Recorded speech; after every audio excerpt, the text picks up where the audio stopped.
Hello and welcome along to another episode of Best with Tech, and we're back with part 2 of the Anet A8 rebuild project. So this is the X-axis assembly. As you can see, I've got the parts printed out.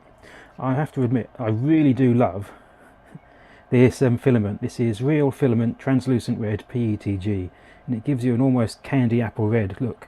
Nice. This is going to look brilliant when this is all assembled. As with before, all the parts are from the Anet, so all the bearings, these were an absolute pain to get out of the old unit. Thankfully, I didn't have to worry about destroying it, but this was hard work, even smashing up the old parts. Hopefully we'll have the same amount of luck with the limit switch as we did before, and it should be nice and simple. Same motor. Again, we're going to be playing with these two half bearings again to use on the X-axis idler. Now these are definitely smaller on this axis specifically than the Prusa one, so we'll see if it affects the sliding at all. Then again, cheap nasty Anet belt.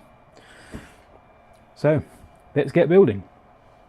Okay, so we've reached this stage so far, bearings in place, but as I suspected, getting these two half bearings in place here is being a bit of a ball ache.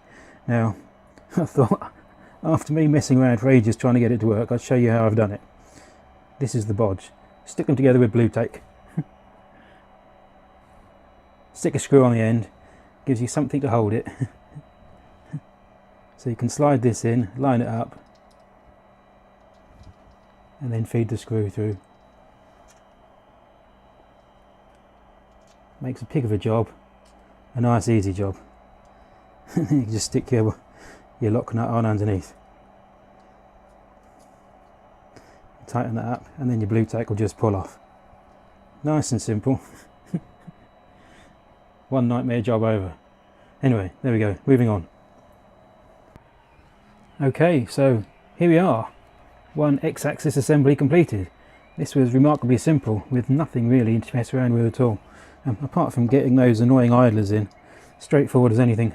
As predicted, micro switch, nice and easy, straight on, direct fit, no messing around at all. Triggered nicely. Again, I may well be able to rip this off. I'll leave it there for now. I don't know if any of the final extruder assembly is going to clash with it or not, but for now I'll leave it. It'll be, and these how it go. Other than that, everything's Anet. So that's the motor in place. We're using the existing parts from the Anet as they are. Everything should be lined up. And there we go. X-axis done. No belt yet, apparently, looking through the instructions.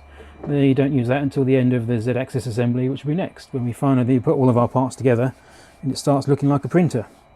So, there we go. That's the end of this part 2.